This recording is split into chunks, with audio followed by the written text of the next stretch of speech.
Сейчас вы узнаете, как можно сделать вот такую вот декоративочку типа грота из обычных материалов.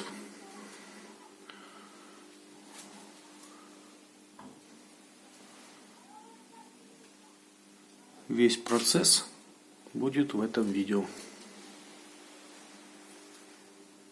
Итак, делаю грота, наношу маленькой гладилкой, накладываю раствор на большую и вот такими вот движениями прилип-отлип создаю фактуру на маленькой гладилке, которую фактуру потом переношу на стену. Вот таким вот образом, каким вы видите сейчас. Делаю раствор, смешан 1 к 1 с финишной шпаклевкой и штукатурка гипсовая. Конечно, основа это гипсовая штукатурка.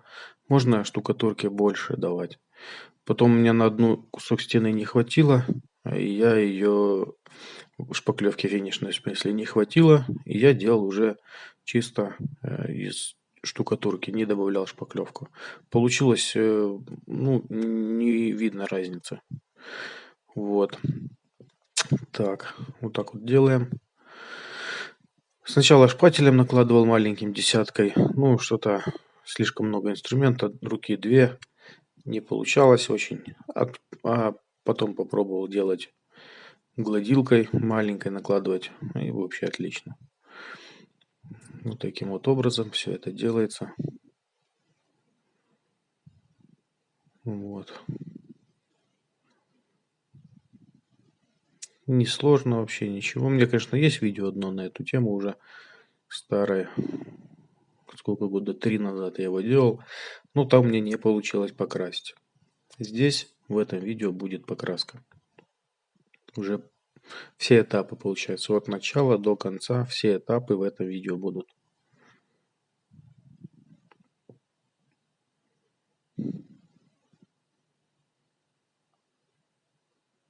Конечно, нужно стараться, чтобы было равномерно. Рисунок был равномерный. Чтобы не было больших пятен. То есть сразу, когда вы только наложили раствор на большую гладилку, получается, что когда вы приклеиваете маленькую гладилку, создаются такие большие островки, большие сопли, можно так сказать, оттянутый раствор этот. И когда вы его, если сильно прижмете, появятся такие большие ляпухи на стене перенесутся. Чтобы это избежать, нужно маленькую гладилочку очень легенько прижимать. Сначала легенько, а потом, когда уже раствор. Вот видите, таким вот образом. Такие вот сопельки получаются. И потом уже, когда вы сделали островки небольшие раствора, вот такие вот острые, вот, то переносите гладилочку уже дальше. И пока раствор не закончится на большой гладилке, с которой вы набираете раствор, то получается, что равномерно. Ну, конечно, можете где-то больше островки давать, где-то меньше. То есть так вот. Все, начинаю заглаживать. Взял гладилочку другую, чуть пошире. Мочу ее, чтобы она скользила. Чтобы не было подворотов. И заглаживаю. Эта гладилочка не очень хорошая. Она уже потертая, не гладкая. Поэтому я ее сейчас заменю скоро. Так. Там собираются на гладилке раствор. И я его снимаю маленьким шпателем. Вот таким вот образом все происходит. И очень не сильно жать приходится, потому что раствор не сильно высох уже. Вот я поменял гладилку. Это, конечно, скользит вообще отлично. Она не потертая, не поцарапанная, гладенькая, очень четкая. И не чернит, кстати. Я думал, что будет хуже. Потому что она мега дешевая.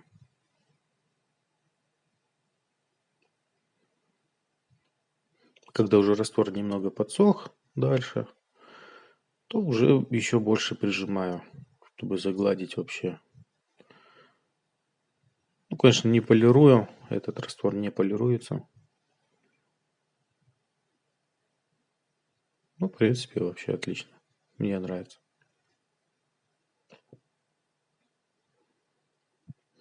Ну, приходится чуть-чуть подождать. Ну, я там начал вот левую стенку уже наносить, пока мне вот этот еще мягкий раствор, поэтому я его пока не буду заглаживать. Ну, сколько минут? 15, может, приходится ждать. 15, может, 20 даже приходится ждать, пока раствор подстынет, чтобы можно было пригладить эти верхи.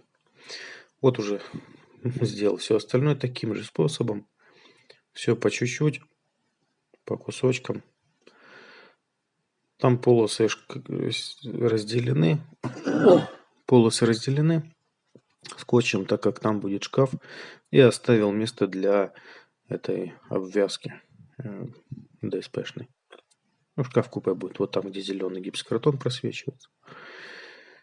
Вот эту стены уже сделал. То есть главное равномерно.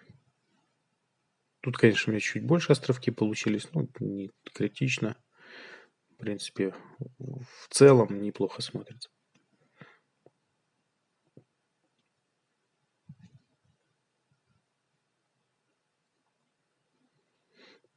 Вот так вот веснушки получились. Осталось кусок стены сделать.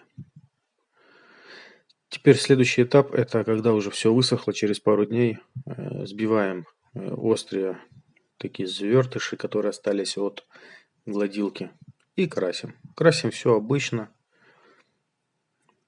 краской. По-моему, это фасадная краска, да, моющая. Потому что это коридор, здесь будут ходить хозяева.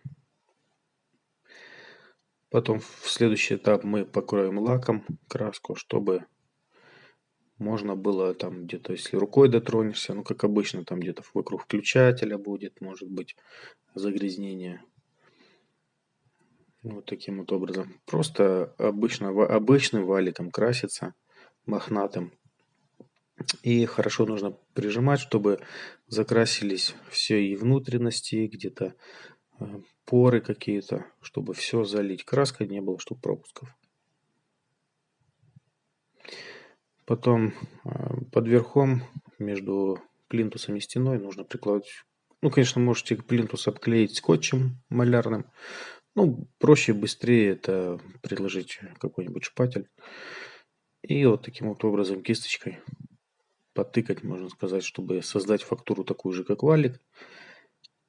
То есть не протяжными движениями, а в конце, то есть красите протяжными движениями, а в конце уже тыкайте кисточкой, чтобы создать фактуру, как у валика. Ну, если вы попробуете, это вы сразу узнаете и поймете, как это делать.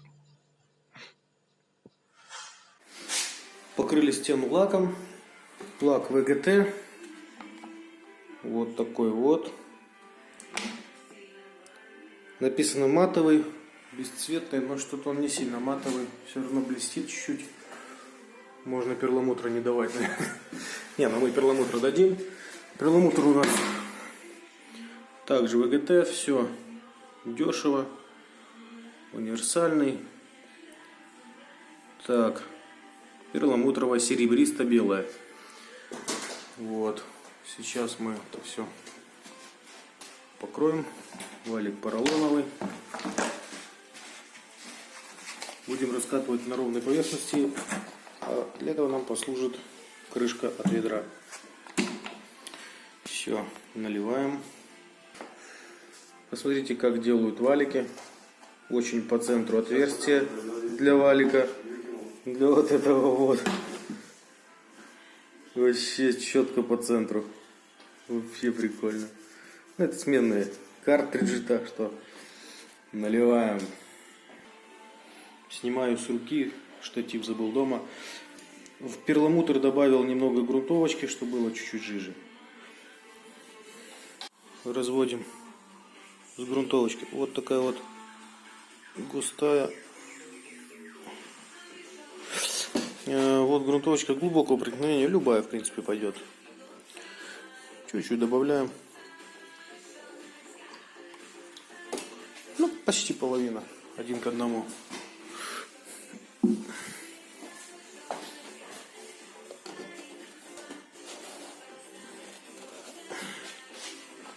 Неудобно одной рукой.